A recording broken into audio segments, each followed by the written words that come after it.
Hello students, welcome to my channel physics by Subhash sir.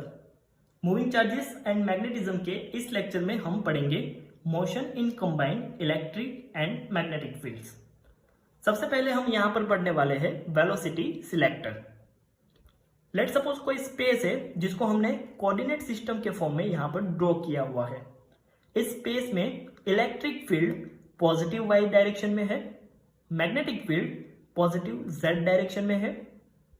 इस space में कोई charge Q enter कर रहा है। अब यहां पर जो चार्ज एंटर कर रहा है उसकी वेलोसिटी की डायरेक्शन पॉजिटिव एक्स एक्सिस में है। अब इस चार्ज के ऊपर electric field and magnetic field की वजह से कंबाइन कितना फोर्स लगेगा तो उसके बारे में हम पढ़ चुके हैं, जिसको लॉरेंट्ज फोर्स बोलते हैं। तो वो होगा F equal to F E vector plus F B vector. That means force due to electric field plus force due to magnetic field. Force due to electric field होगा Q E vector, force due to magnetic field होगा Q into V vector cross B vector. Electric field की वजह से कौन सी direction में force लगेगा, तो यहां पर हमने पॉजिटिव चार्ज को कंसीडर किया हुआ है, तो पॉजिटिव चार्ज को in direction of electric field. So यहां पर फोर्स की डायरेक्शन पॉजिटिव वाई डायरेक्शन में होगी। तो इस फोर्स को हम ऐसा लिख सकते हैं F E vector equal to Q E vector equal to Q E J caret. यहां पर J caret positive Y direction के लिए है। यहां पर चार्ज की वेलोसिटी पॉजिटिव एक्स एक्सिस में है, magnetic field positive Z axis में है। तो वेलोसिटी को हम लिख सकते हैं v इंटू आई कैरेट, मैग्नेटिक फील्ड को लिख सकते हैं b इंटू के कैरेट। तो इस मैग्नेटिक फील्ड की वजह से चार्ज के ऊपर कौन सी डायरेक्शन में फोर्स लगेगा, तो वो फोर्स हम इस तरह से लिख सकते हैं F B vector equal to Q V vector cross B vector. V vector के लिए v I caret, B vector के लिए b के कैरेट। तो ये हो जाएगा Q we B I cross K. I cross के मतलब माइनस जे होता है। दैट मीन्स मैग्नेटिक फील्ड की वजह से उस चार्ज के ऊपर नेगेटिव वाई एक्सिस में फोर्स लगेगा। इलेक्ट्रिक फील्ड की वजह से पॉजिटिव वाई, मैग्नेटिक फील्ड की वजह से negative Y. That means F E and F B both are opposite to each other. अब हमें यहां पर क्या करना है, इस स्पेस में electric field and magnetic field को इस तरह से एडजस्ट करना है कि दोनों फोर्स इक्वल हो जाए। That means magnitude of F E vector and magnitude of F B vector same हो जाए। जब हम ऐसा करेंगे तो अब क्या होगा, जैसे ही चार्ज यहां से पास होगा तो उसको अपवर्ड डायरेक्शन में जितना फोर्स लग रहा है उतना ही फोर्स डाउनवर्ड डायरेक्शन में लगेगा। तो चार्ज के ऊपर नेट फोर्स 0 हो जाएगा। तो वो चार्ज बिना ऊपर या नीचे डिफ्लेक्ट हुए वो पॉजिटिव एक्स डायरेक्शन में, जिस डायरेक्शन में उसकी वेलोसिटी है उस डायरेक्शन में आगे बढ़ता रहेगा।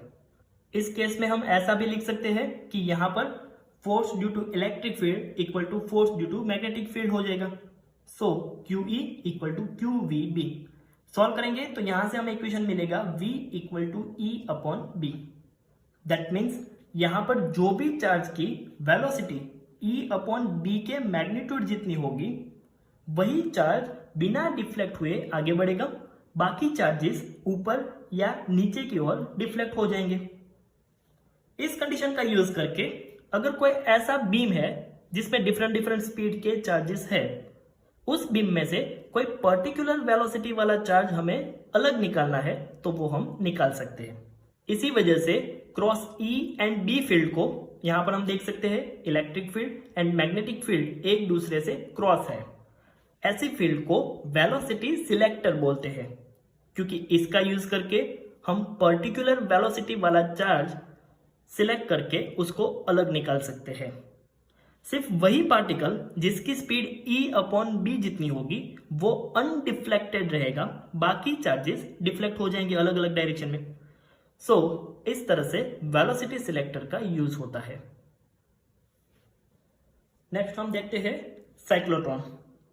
साइक्लोट्रॉन एक ऐसा डिवाइस है जिसका यूज करके हम चार्ज पार्टिकल जैसे कि प्रोटॉन, ड्यूटेरॉन, अल्फा पार्टिकल, ऐसे चार्ज पार्टिकल को वेरी हाई एनर्जी लेवल पे एक्सेलरेट कर सकते हैं। साइक्लोट्रॉन सबसे पहले लॉरेंस एंड लिविंगस्टन नाम के साइंटिस्ट ने 1934 में इन्वेंट किया था।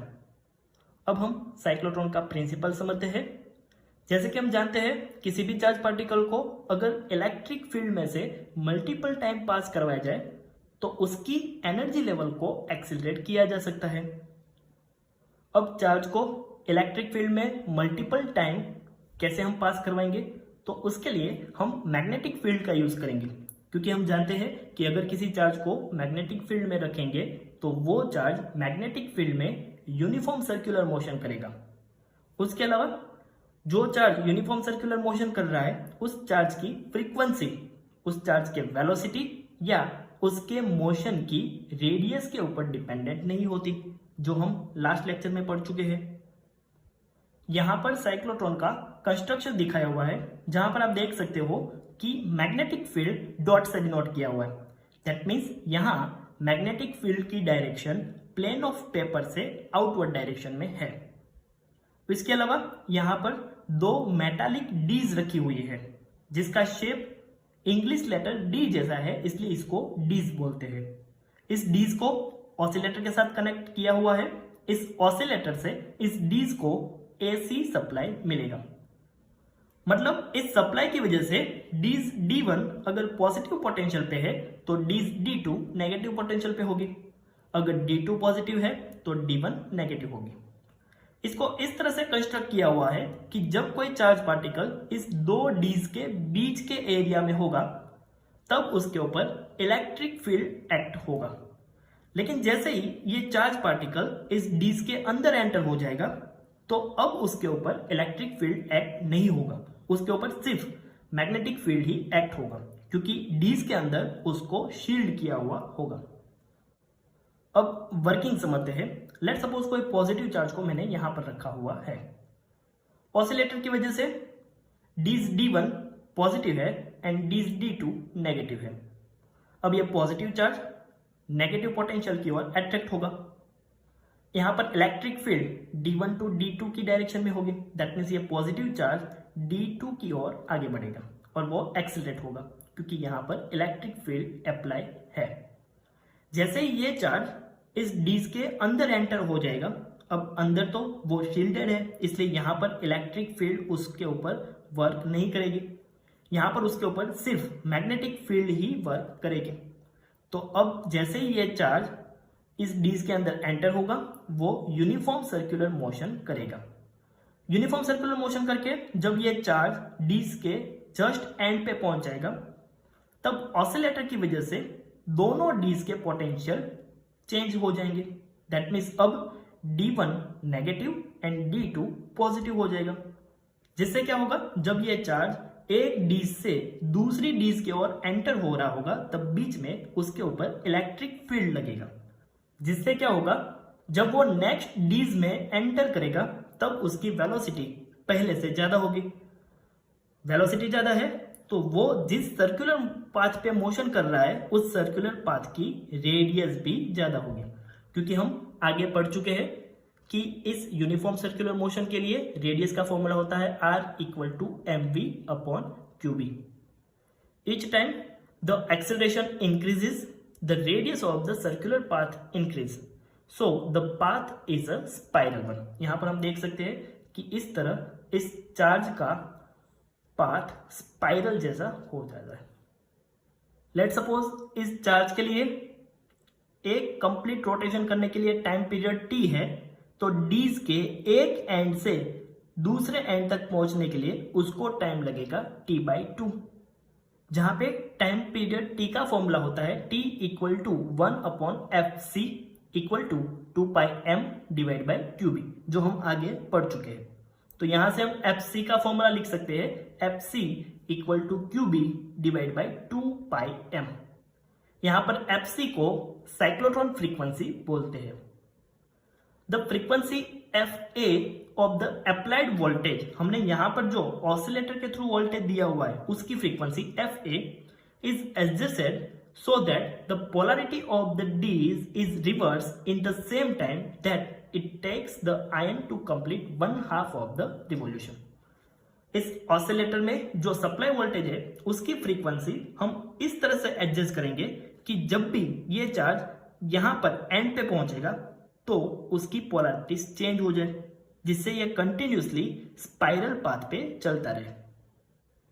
जब इस चार्ज का रेडियस कंटिन्यूसली इंक्रीज होते होते डीज के रेडियस जितना हो जाएगा, तब अलग से डिफ्लेक्शन प्लेट रख के इस चार्ज को डिफ्लेक्ट करवा के एग्जिट पोर्ट से बाहर निकाला जाता है।